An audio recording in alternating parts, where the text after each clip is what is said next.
시청자 여러분 안녕하십니까? 뉴스데스크 제주입니다. 제주도의회 직원이 코로나19 확진 판정을 받으면서 의사 일정이 중단되고 의사당과 의원회관이 모두 폐쇄됐습니다. 확진 직원과 접촉한 또 다른 직원 1명과 서귀포시 효돈동 주민센터 직원도 확진되면서 확산 우려가 커지고 있습니다. 박주영 기자가 보도합니다. 제주도의회 총무 담당관실 직원이 코로나19에 확진된 것은 어젯밤 10시쯤. 직원 A씨는 지난달 25일부터 발열과 인후통 등의 증상이 나타나 어제 제주보건소 선별진료소에서 코로나19 검사를 받고 제주 지역 575번 확진자로 판명됐습니다. 도의회는 임시회 일정을 전면 중단하고 의사당 건물과 의원회관 건물을 모두 폐쇄했습니다. 방역당국은 좌남수 의장과 도의원, 의회 직원 등 200여 명에 대한 전수검사를 실시한 결과 총무 담당관실 직원 등이 추가로 확진됐습니다.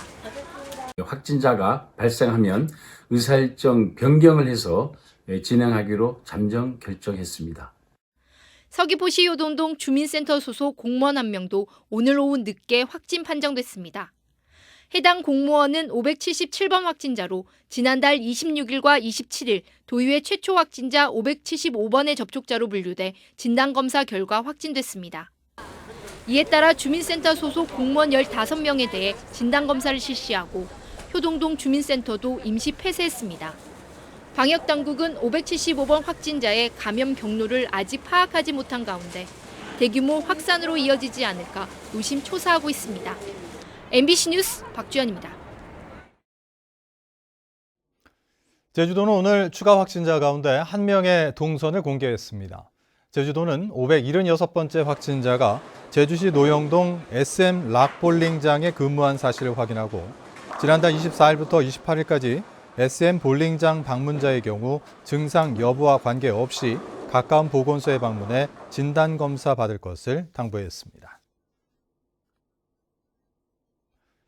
제주도 내 학교가 코로나19 속에 일제히 개학했습니다. 155개 학교가 전체 등교했고 36개 학교는 밀집도 3분의 2를 유지하면서 등교길에 올랐습니다. 학교 현장은 방역을 강화하며 한층 긴장된 모습이었습니다. 오승철 기자가 보도합니다. 교정의 모처럼 활기가 넘칩니다.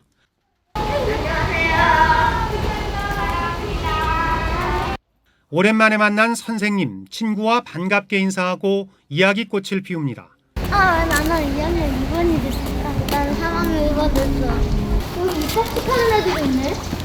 입학식장 입구에서 발열 체크를 하고 2m 간격으로 떨어져 자리에 앉습니다. 신입생이 50명 미만인 학교들은 학부모들이 함께했고 50명 넘는 학교는 신입생과 교직원만 참석한 가운데 입학식을 열었습니다.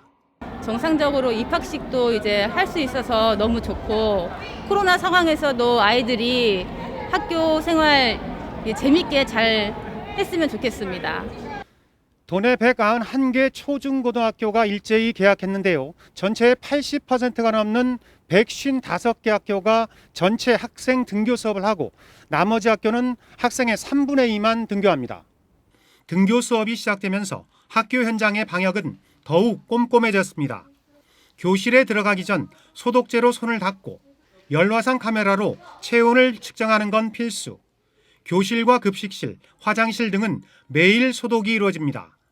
제주도 교육청은 보건교사 137명과 방역인력 848명을 일선 학교에 배치하는 등 방역을 강화하고 있습니다. 100명 이상의 학교라든가 44명 이상의 병설 유치원에도 열화상 카메라를 지원을 했고 올해 예산에 약 29억 9,500만 원 정도의 방역 물품 예산을 좀 편성했습니다. 도교육청은 등교의 기쁨이 지속되기 위해서는 도민들의 연대와 협력이 절실하다며 가정과 학교에서 방역 수칙을 철저히 지켜달라고 당부했습니다. MBC 뉴스 오승철입니다. 제주도가 감염병 전문병원 유치에 또다시 실패했습니다. 질병관리청은 최근 감염병 전문병원 선정위원회를 열어 대구를 국내 4번째 건립지역으로 선정했습니다. 정부는 제주와 인천, 중부와 영남, 호남 등 5개 권역에 감염병 전문병원이 필요하다는 연구 결과에 따라 지난해까지 3개의 권역을 선정했지만 최근 코로나19 영향을 이유로 대구를 후보 권역에 추가했었습니다. 제주 4.3 특별법이 개정되면서 희생자와 유족들은 이르면 내년부터 정부로부터 배상금 성격의 위자료를 지급받게 되는데요.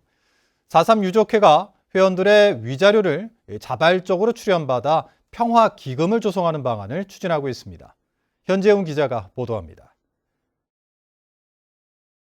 행정안전부는 오는 9월까지 연구 용역을 거쳐 4.3 희생자에 대한 위자료 지급 기준과 성격, 재원 조달 방법 등을 결정할 계획입니다. 위자료 예산이 정부 예산안에 반영되면 내년부터 희생자에게 위자료가 지급될 것으로 예상됩니다. 4.3 유족회는 위자료가 지급되면 희망하는 유족들로부터 위자료를 출연받아 기금을 조성하는 방안을 추진하고 있습니다. 진짜 영령들이 죽으면 헛된 죽음이 안 되도록 평화기금을 마련해서 평화와 인권 사업에 쓰고 아니면 더 나아가서 인재들을 항상 장학 사업에 써서 국가의 인재로 육성하자. 희생자 14,000여 명 가운데 사실상 연고자가 없는 3,000여 명에 대한 정부의 위자료 지급을 압박하는 측면도 고려된 것으로 해석됩니다. 4.3 유족회는 73주년 추념식이 끝나는 대로 유족들의 의견을 수렴해 기금 조성 방안과 사업 계획 등을 결정할 예정입니다. 국가 공권력의 피해자들이 받은 정부 배상금으로 기금을 만들고 평화 인권 사업을 추진하는 것은 과거사 해결의 획기적인 모델로 평가됩니다. 이는 국내는 물론 외국에서도 찾아보기 힘든 것으로 아마도 세계적 그 과거사 해결의 모범 사례로 그 파장이 일어날 것으로 봅니다. 4.3 73년 만에 희생자들에 대한 국가 차원의 명예회복이 이루어진 가운데 유족회의 평화기금 조성 방안은 다른 민간인 희생 사건의 해결에도 커다란 영향을 미칠 것으로 예상됩니다. MBC 뉴스 현재훈입니다. 문재인 대통령은 국무회의에서 4.3 특별법 개정이 국가폭력에 대한 책임을 명시하고 희생자에 대한 배상과 보상 근거를 마련했다는 점에서 매우 뜻깊은 진전이라고 말했습니다. 문 대통령은 정부는 특별법의 의미를 잘 살펴 4.3 희생자에 대한 공정하고 합리적인 배보상 기준 마련, 추가 진상조사와 특별 재심 등 후속 조치를 차질 없이 이행해 나가겠다고 말했습니다. 제주 제2공항 건설에 대한 도민 찬반 여론조사 결과가 발표된 지도 보름 가까이 지났는데요. 국토교통부와 제주도가 서로 여론조사 결과에 대한 입장을 먼저 밝히라면서 상대방에게 책임을 떠넘기면서 제2공항 건설 여부에 대한 정책 결정이 늦어지고 있습니다. 조인호 기자가 취재했습니다. 제2공항 도민 여론조사 결과가 언론을 통해 발표된 것은 지난달 18일. 제주도는 닷새 뒤 여론조사 결과 보고서를 그대로 국토교통부에 공문으로 전달했습니다. 조사 결과는 도의회와의 협의에 따라 국토교통부에 전달하겠습니다. 제2공항을 둘러싼 갈등에 마침표를 찍고 도민 통합과 공동체 회복에 함께 해주시기를 바랍니다.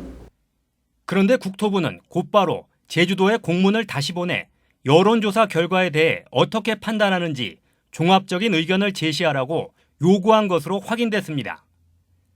도민 의견을 반영하려면 지방자치단체장의 찬반 입장도 알아야겠다는 취지라며 제주도가 의견을 보내면 환경부와 후속 조치를 협의하겠다는 것입니다.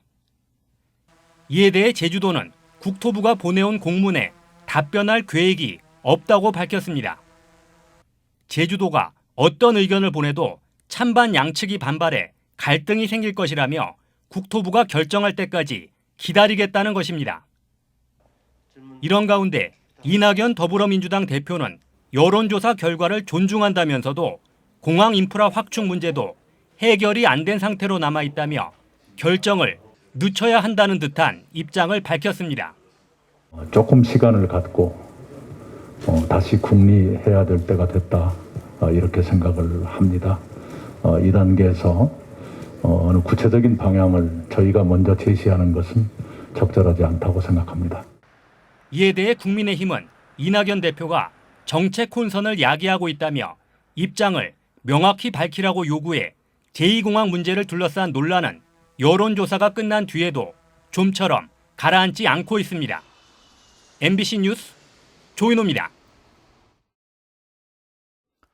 정의당 제주도당은 원희룡 지사가 송악선언을 통해 제주 동물테마파크 사업자가 지역 주민과 진정성 있는 협의를 못한다면 사업 변경 승인을 할 수 없다고 밝힌 만큼 제주도가 내일 개발사업심의위원회에서 승인을 불허하고 사업을 취소하라고 요구했습니다.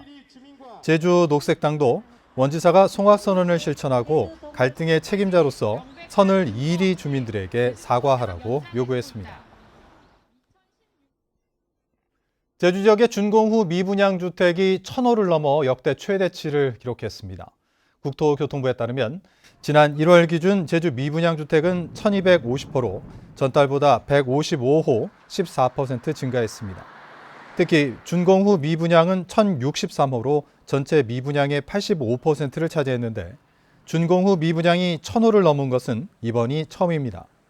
지난해 12월 기준 준공후 미분양 900여 호 가운데 서귀포시 소재 미분양은 618호로 제주시 소재 300여 호에 비해 2배가량 많았습니다.